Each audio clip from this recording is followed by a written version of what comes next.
itu nenek nongol lagi Oh. dong. Aduh. Di sebelah gua di jendela. Tinggalnya di rumah-rumah Belanda itu gitu. Ini kan seperti terhapuskan pada saat kemerdekaan. Nggak berapa lama ada peristiwa yang namanya Gedoran Depok, yang kemudian laskar-laskar yang membantu perjuangan dulu itu menggeruduk nih, karena dianggap ini bagian dari Belanda. Padahal mereka juga bagian dari masyarakat Indonesia sebenarnya. Iya. Pohon ini tumbuhnya aneh, karena ini pohon beringin, tapi dia tumbuh bersama dengan pohon kelapa dan dia nyambung. Ya emang serem, ada sesuatu, ada macam-macam lah di sana. Kenapa lu nulisnya buku? Emang zaman sekarang orang banyak bikin buku. Nah,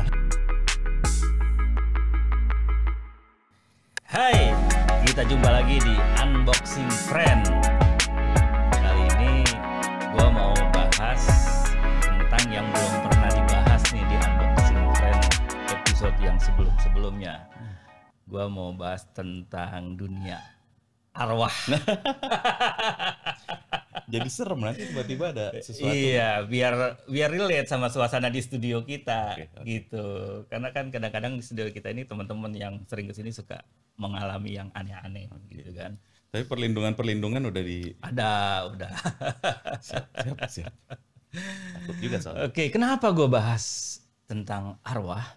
Karena gue baru selesai membaca sebuah buku berjudul Perjamuan Arwah. Siapa penulisnya? Ada di sini, Wicak Hidayat, dan orangnya sekarang udah ada ya yang mewakili dunia arwah di sini. Oke. Om, ini bukan karya tulis pertama lo nih ya. Bukan. Udah sebelumnya udah nulis juga. Pernah nulis buku soal hacker zaman dulu banget, udah lama banget. Terus buku-buku komputer lah dulu. Pernah tuh. Pas zaman-zaman buku komputer orang masih mau beli. Sekarang kan udah enggak. Iya. Terus yang gue agak kaget sih lo ngeluarin buku ini gitu ya. Ternyata lo membahas tentang perjamuan arwah. Gue penasaran nih tentang dunia arwah itu, apakah yang serem-serem kita akan ngomongin kayak yang arwah Indonesia ya? Iya. Ada sundel bolong, kuntil anak, segala macam lah ya. Nah, KTP kalau istilah temen Apa gue tuh? deh. Kuntilanak, tuyul, pocong. Wah iya, itu arwah Indonesia banget Indonesia ya. banget. Gitu. Nah, setelah gue baca ternyata itu nggak bahas tentang itu, tapi membahas hal-hal yang sudut lain yang, lo harus baca sih, gue nggak mau spoil. Asik. Gitu ya. Ya, yang pertama gue tanya dulu, lu idenya dari mana ngebahas tentang dunia arwah? Apa yang bikin lo penasaran sampai lo tulis dalam sebuah novel? Oke. Jadi sebenarnya kalau gue punya apa istilahnya? Bukan mimpi ya, tapi semacam keinginan gitu ya, keinginan dunia fiksi di Indonesia bisa lebih beragam. Nah, jadi ketika bahas yang terkait arwah-arwah, terkait mistik-mistik, biasanya kan kebanyakan lah ya yang kita tahu itu arahnya ke KTP tadi. Iya. Gitu ya. KTP bukan berarti itu jelek atau gimana gitu ya. Bagus juga, maksudnya seru juga untuk dibahas, tapi sudah banyak. Nah, gue ngelihat kalau ke arah yang geser dikit, pengen bahas soal dunia yang lain, tapi bukan yang KTP gitu, masih jarang. Nah, masih jarang. Itu sih yang salah satu yang gue pengen.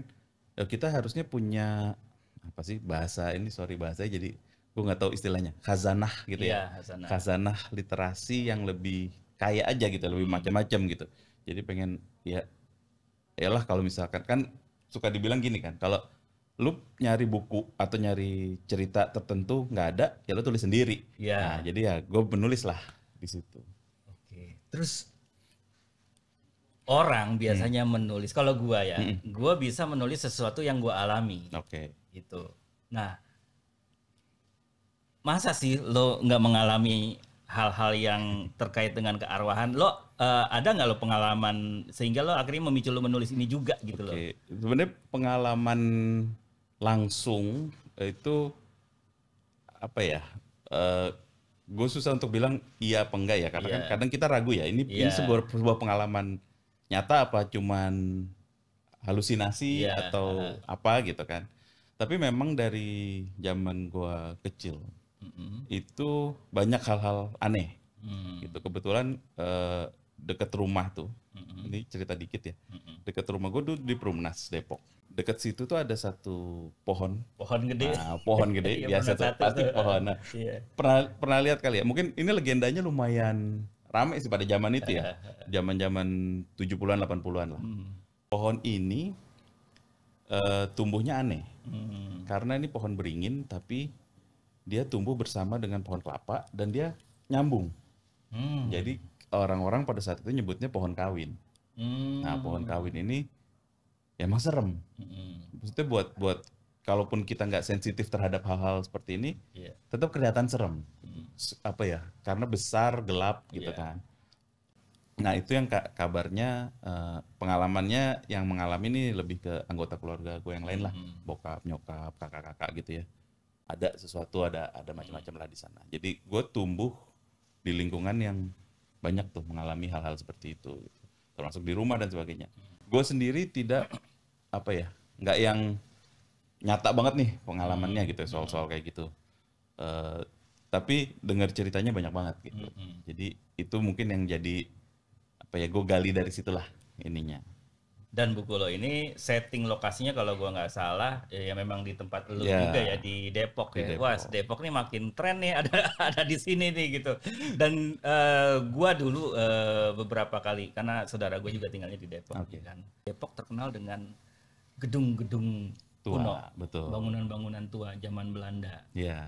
Gitu. Nah, ada misi pribadi sebenarnya. Di situ orang gue nggak tahu sejak kapan, tapi orang tuh lupa dan seperti ini kalau istilah idealisnya menghapus sejarah bahwa Depok tuh sebenarnya didirikan jauh sebelum kemerdekaan kan? Iya. Sebenarnya gitu.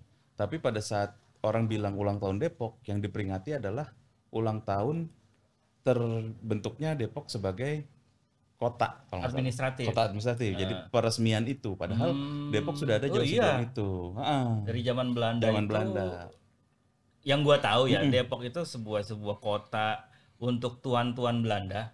Di situ ya, kalau gua ke background keluarga gue sih ya, bokap gue lahirnya Pondok Cina. Gitu loh. Dan ternyata memang masih keturunan pedagang-pedagang Cina yang dulu nggak boleh tinggal di kotanya pusat Depok situ.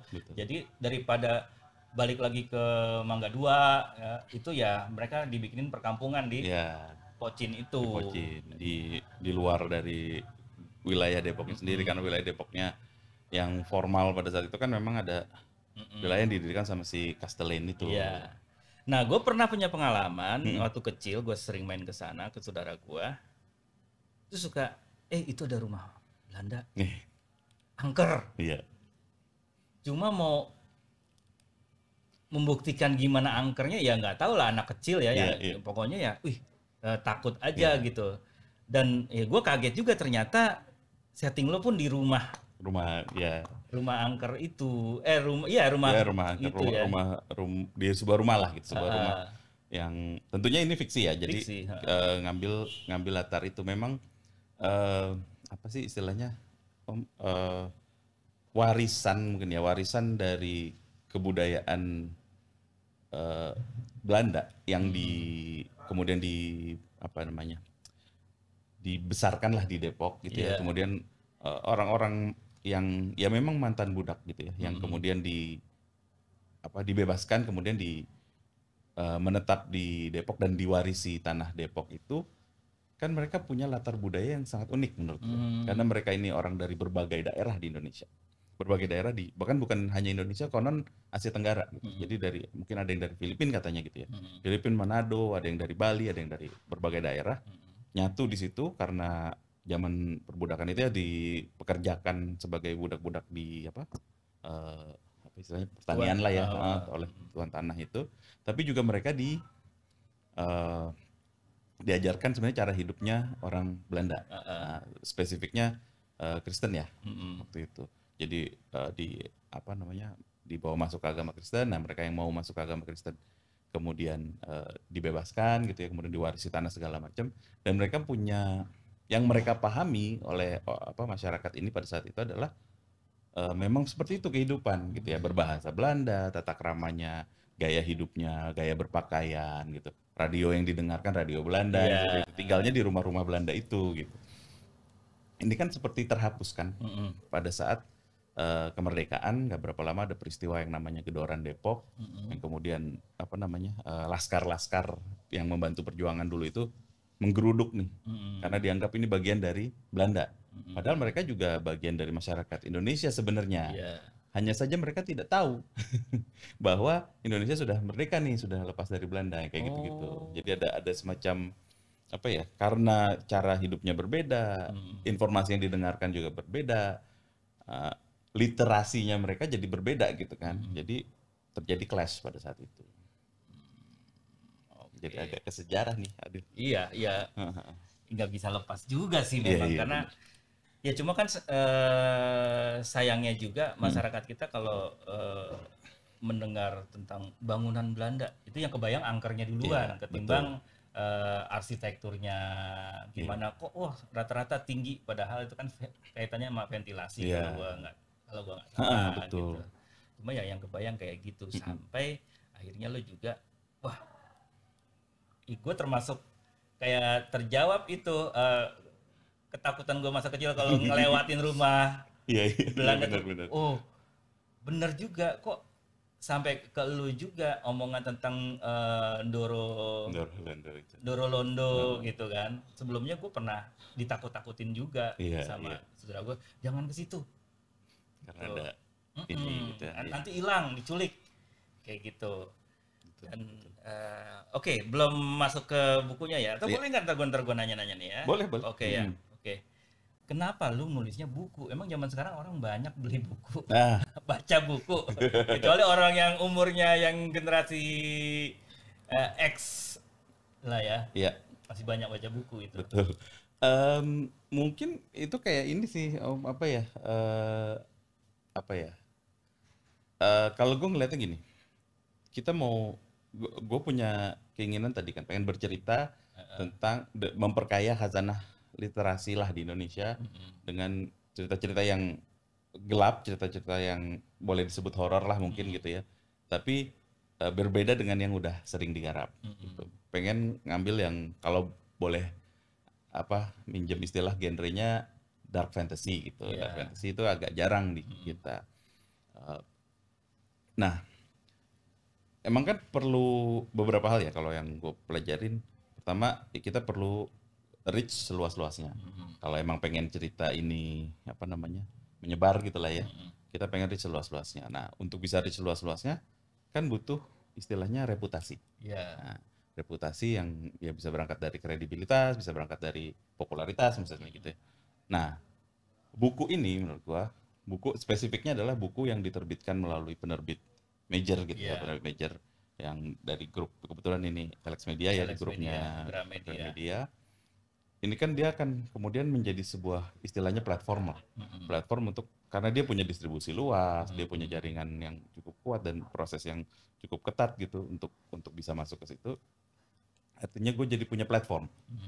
Platform awal untuk gue memulai tadi upaya mengembangkan genre inilah kalau boleh dibilang gitu ya, genre spiritual, genre arwah-arwah yang bukan KTP tadi gitu, karena butuh platform. Jalannya kan banyak, ada teman-teman yang misalkan jalannya melalui akun YouTube nih, banyak juga akun YouTube yang mainnya di situ yang bukan KTP tapi dia main di dunia arwah juga gitu kan, kayak gitu. Nah, Tanah Jawa itu. Ya betul, kayak gitu-gitu.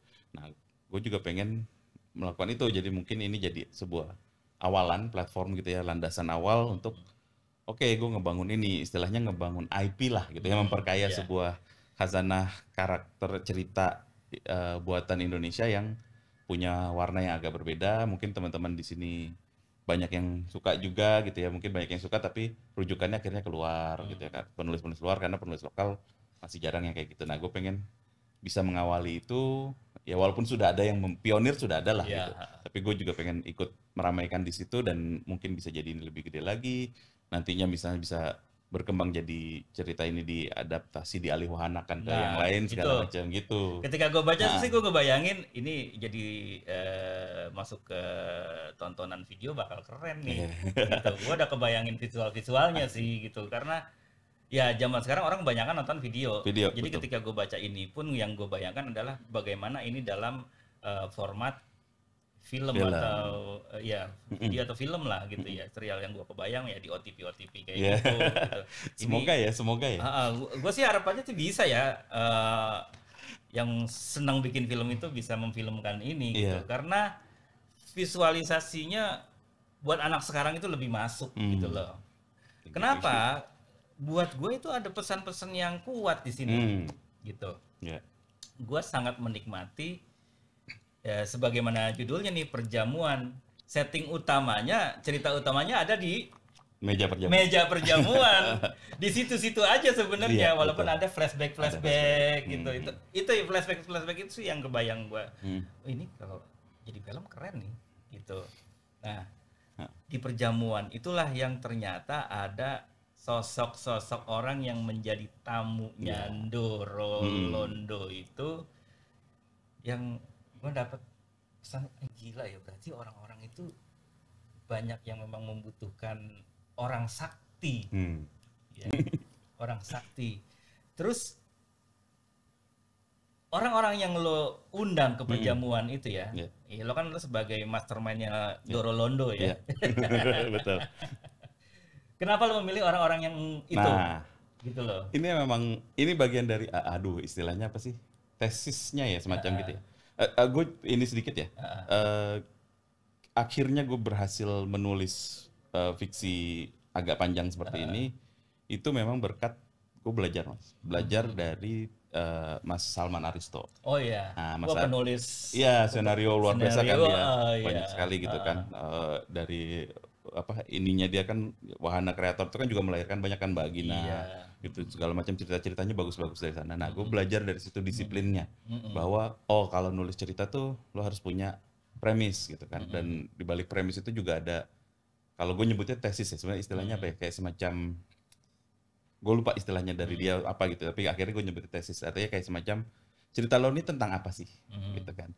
Bercerita tuh bukan cuman bercerita, tapi sebenarnya lo mau ngomongin apa dan kenapa lo harus ngomongin itu gitu. Itu dia. Nah, itulah yang kemudian mendasarkan apa yang menjadi dasar gue untuk menyusun oke, siapa aja nih tamu-tamu di perjamuan. Nah, itu gitu. dia. Adalah orang-orang yang punya keinginan, istilah gue keinginan gelap. Sebuah keinginan yang mungkin berangkat dari tindakan yang tidak baik. Gitu ya. Jadi kerakusan misalkan, ketamakan, kesombongan, keinginan eksploitatif lah gitu ya. Nah, yang keinginan-keinginan seperti itu. Jadi gue kumpulkan orang-orang itu, semuanya punya keinginan yang tidak wajar. Yang tidak wajar, dan untuk memenuhi keinginan-keinginan itu ya dia harus mengorbankan sesuatu. Mengorbankan sesuatu kepada si Ndoro ini. Gitu. Ya kurang lebih kayak gitu dulu kali ya. Nah, gue pengen nunjukin juga sebenarnya bahwa latar orang yang punya keinginan-keinginan seperti itu bisa dari mana aja. Mau dari katakanlah pengusaha gitu ya, mau dari akademisi misalnya gitu ya. Seorang peneliti skala pun, nasional. itu bisa punya keinginan gelap seperti itu kayak gitu. Termasuk ada yang dari luar negeri nih, kan ada satu yang karena seperti itu. Kira-kira kayak gitulah landasannya kenapa memilih tokoh-tokoh ini. Semua itu didasarkan pada tesisnya itu ya memang gue mungkin istilahnya mungkin kurang tepat, tapi dari pride lah ya. Pride-nya orang ini lah. Apa sih dorongan batinnya dia yang terkorupsi lah gitu mungkin ya istilahnya. Atau istilahnya tepat nggak tuh? Kayak gitu. Ya, walaupun ada juga orang-orang kayak si Mira nih ya, tokoh yang diangkat di sini kan Mira sama adiknya Jai. Ya, sama peran yang ya nggak terlalu kuat si Saga lah ya. Betul. Gitu ya.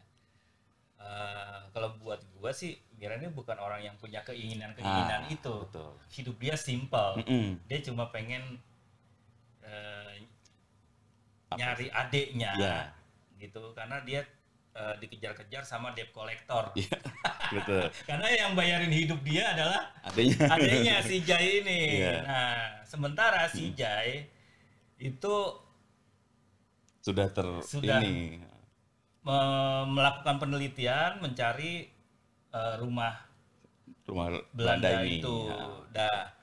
Nah, yang gua nggak dapat di situ, apa yang bikin Jai itu mau ke sana selain dia tuh pengen ketemu bapak ibunya gitu loh. Nah, memang ada apa ya? Gue mungkin agak apa istilahnya subtle ya, agak halus gitu. Gue pengen ngedorongnya. Dia sebenarnya kan keinginan dia juga tidak wajar, gitu ya. Bahwa udah tahu bapak ibunya udah nggak ada nih. Iya. Nah, ini jadi spoiler ya, apa kali ya. Apa-apa. Tapi kenapa dia masih mau gitu? Ada dia apa istilahnya stuck di masa lalu. Stuck di masa lalu yang bikin dia apa namanya? pengen melepaskan diri lah dari situ sebenarnya. Gitu. Kemudian juga si tokoh Mira ini juga ada apa ya? Jadi tesis gue tuh adalah gini, simpelnya ya, orang dinilai dari perbuatan. Gitu. Nah, ketika dia memilih untuk melakukan sesuatu, ya dia harus bisa siap dengan konsekuensinya. Gitu. Kira-kira kayak gitu. Nah, ketika si Mira di sini memilih untuk tidak bertanggung jawab atas hidupnya, nah itu sebenarnya yang mendorong dia untuk akhirnya sampai ke situ tuh gara-gara itu. Nah, cuma ada satu yang gua nggak harap, yang gua pikir ada, ternyata nggak ada di sini. Ya itu kan gue sebagai pembaca punya hak, boleh punya keinginan ya, punya keinginan gitu. Nah. Wah, ini dari kalangan pengusaha ada, dari kalangan peneliti ada, dari orang bule yang penasaran, yang sangat menikmati kultur lokal juga ada, paranormal seleb juga ada. Betul. Kocak itu. Gue ngebayangin, aduh kenapa nggak ada kalangan politikus ya? Nah, itu dia. Padahal itu banyak juga itu. Betul. Gitu. Nah, gue sengaja sebenarnya itu kayak gue pengen simpan, gitu. Pengen simpan untuk siapa tahu nih ya cerita ini, lanjut. buku ini cukup populer, ada dorongan lah dari demand dari pembaca untuk cerita ini sehingga dari katakanlah penerbitnya, ayo bikin lagi. Nah, gue pengen ke sana sebenarnya, Mas. Ada nambahannya kayak gitu. Ya itu. Kan di situ ada dinamika yang berbeda ya, yang jauh lebih rumit. Kayak kalau gue masukin satu, sebenarnya kepikiran untuk masukin satu nih penguasa gitu lah ya, atau politikus. Tapi kayaknya dia akan sangat mengubah setting di buku pertama ini. Arah perjamuannya jadi beda, arah ininya. Sementara gue pengen, ya ini keinginan penulis lah ya. Gue pengen di awal nih kita ini dulu deh gitu ya, yang lebih umum gitu. Nanti kalau memang ada kesempatannya gue pengen banget memang spesifik di sana gitu, di dunia yang itu yang lebih gelap sebenarnya. Itu yang gue harapin, karena buat gue ini cerita belum selesai. Doronya masih ada, Saga masih ada, Mira masih di sana, belum balik lagi ke dunia nyata, gitu kan? Wah, ini nih harus lanjut nih buat gue nih, kayak gitu. Kenapa? Karena memang faktanya yang gue tahu ya di Indonesia ini kan orang yang mau punya usaha apa itu lekat banget dengan dunia yang kayak gitu. Walaupun secara agama mereka juga kadang-kadang ini debatable ya, dianggap wah lo ngomongin tentang dunia ini lo nggak religius lo kayak gitu kan. Tapi kan faktanya memang ada gitu loh. Iya, banyak yang mencari jalan pintas. Nah, jalan pintasnya itu.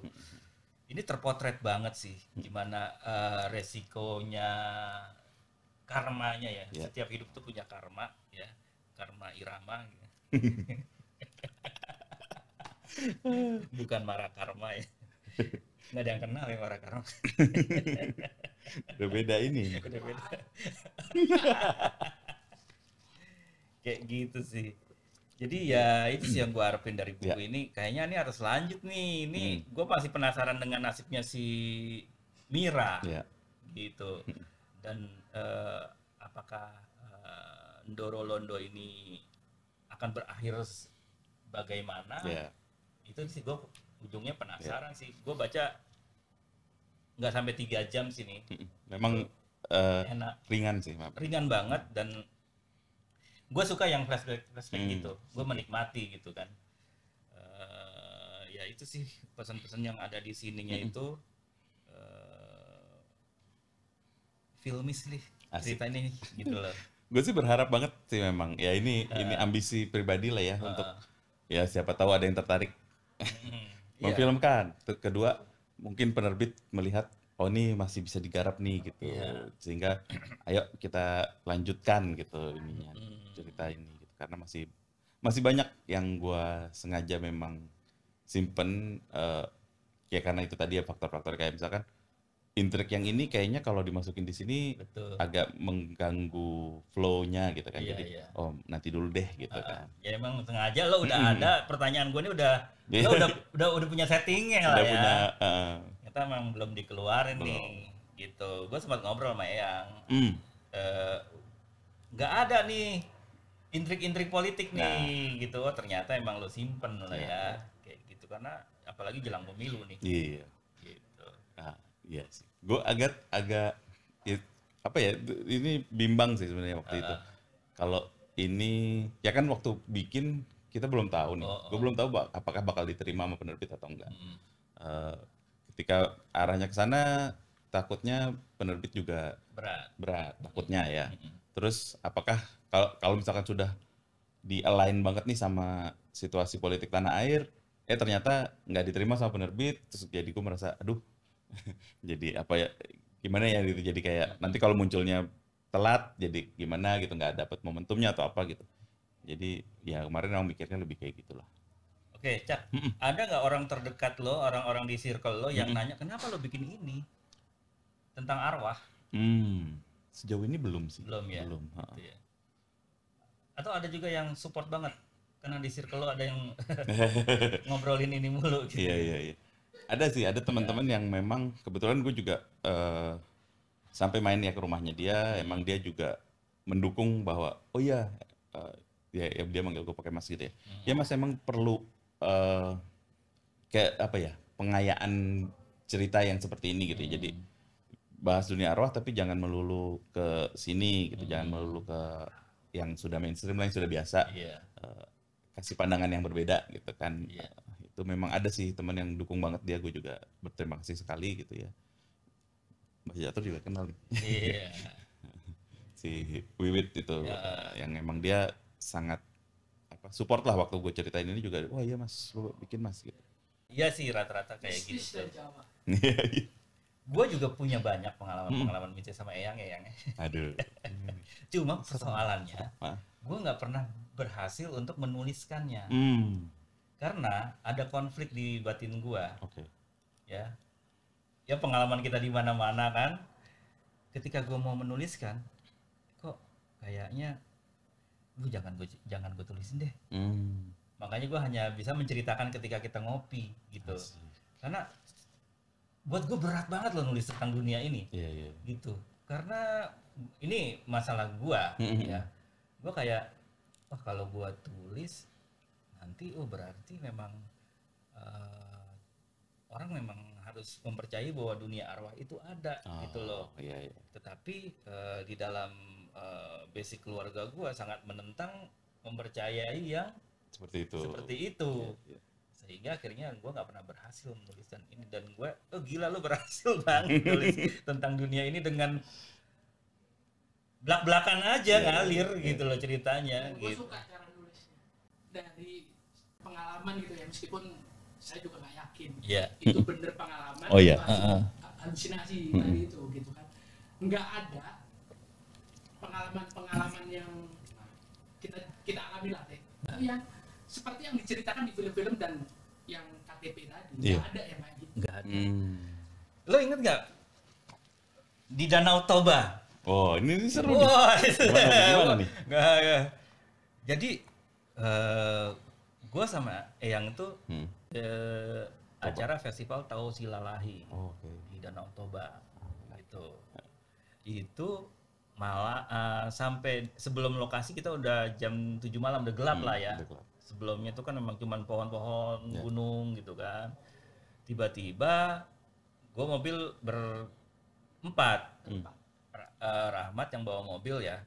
Gue di depan sebelah dia, di belakang Eyang sama Denden. Lewat di tempat gelap itu sebelum ke lokasi ada nenek-nenek sama kakek-kakek ngomong, gue nggak paham. Terus gue tanya sama yang bawa mobil, orang Medan, teman kita, itu nenek-nenek sama kakek-kakek tadi ngomong apa ya? Udahlah om, paling mau nebeng. Ya kasihan lah, emang ada kendaraan lagi di sini kan nggak ada. Yuk mundur. Angkut gitu. Angkut, kasihan. Itu mundurlah kita. Mundur. Oh diceritain, gue kalau ceritain panjang nih. Gitu. Singkat. Versi singkatnya berarti. Iya. Akhirnya dia naik, ngobrol, dia nanya kalian tuh mau ngapain kesini? Kita bilang mau ke acara Tau Silalahi, ada 1000 tenda. Dia bilang nggak ada yang bisa pasang tenda malam ini, semua akan kena badai. Wah, gua bilang tadi sore teman saya panitia udah kirim foto di WhatsApp, udah pada pasang tenda semua. Nggak bisa, dia bilang. Dia ngomong, gua agak lupa ya, dia menceritakan backgroundnya kenapa. Yang jelas ini hari ini, wah kayak gitulah ya. Ini nggak ada yang bisa. Semua yang pasang pasti hancur, terbang, tertiup badai. Terus tiba-tiba sampailah, oh iya saya turun di situ. Turun, ada rumah adat ya, rumah tua dia. Turunlah mereka di situ. Sampai lewatin dikit kita nyasar. Loh, ini udah nggak bisa lewat lagi kita. Udah balik lagi. Nah pas balik lagi, ini kan kita berempat ya. Ingat dong rumah yang tadi, karena belum jauh. Nggak ada rumahnya. Loh, nah ini. Kita kan ngobrol. Kita nurunin di sini tadi kan. Tempat mereka turun tadi. Tempat mereka turun. Kalau kita nuruninnya dia di sebelah kiri, kita balik lagi, berarti kan dia ada di sebelah kanan kita. Nggak ada.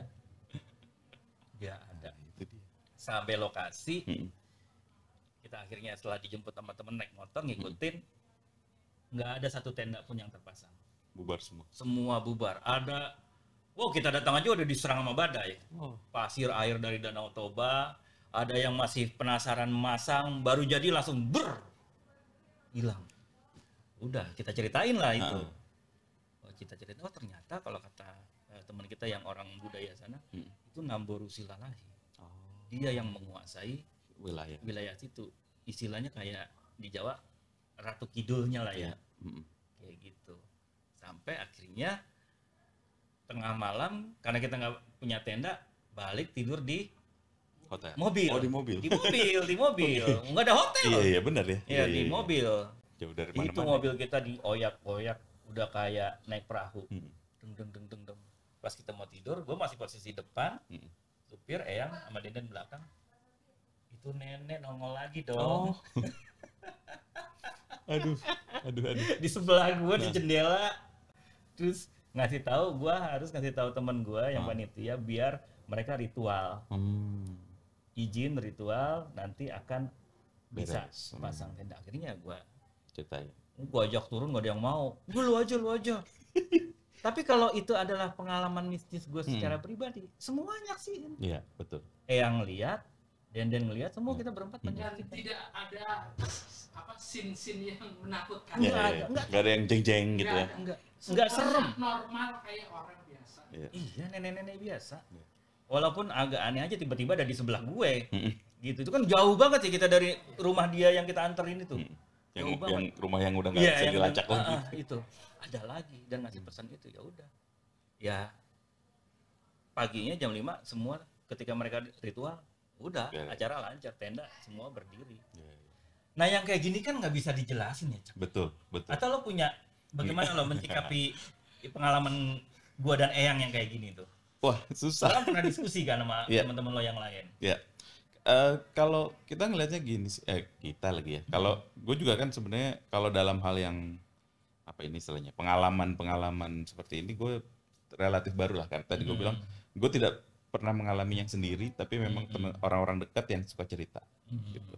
Jadi gue menyerap seperti itu, dan mungkin itu juga kenapa gue lebih bisa nulisnya Om MT, karena bukan dari ini sendiri gitu, jadi gue lebih bebas mengurai imajinasi ya berdasarkan data yang lo dapat. Jadi gue bisa modifikasi dengan lebih, kan kalau misalkan pengalaman sendiri kan gue bisa bilang dulu nggak gitu kan. Nah, kalau ini kan gue bisa dia ceritanya begitu, tapi gue akan menuangkannya dengan cara gue gitu kan, dengan imajinasi, dengan bumbu jurus-jurus dramatik lah gitu kan, yang diajarin sama Mas Aris dulu gitu. Nah kalau gue menyikapi hal seperti itu memang apa ya Om, kalau gue memang dari dulu percaya bahwa ada hal-hal yang kita nggak bisa jelasin, dan udahlah gitu ya. Hal-hal seperti itu kita nggak perlu jelas, nggak perlu kita cari penjelasannya, cukup kita nikmati lah gitu. Nikmati sebagai bagian dari ini. Tapi satu hal yang menarik, ini gue juga pengen belajar lebih jauh, adalah mitologi lokal Indonesia. Itu kan seperti dihapus ya Om, ya kan? Banyak gak? Kalau masyarakat kita kan sudah panjang, sudah luas. Apalagi belakangan tuh terbukti kan yang Gunung Padang tuh memang arkeologinya, secara arkeologi terbukti bahwa memang ada bukan alami gitu, memang ada budaya lama lah ya di situ yang dibangun. Tapi kan seperti terhapus. Ketika kita ngomong misalkan orang Jawa gitu ya, ngomong mitologi, rujukannya ke wayang. Padahal wayang ini kan asimilasi nih dari India gitu. Nah, budaya-budaya asli kita tuh kayak cuman serpihan-serpihan nih.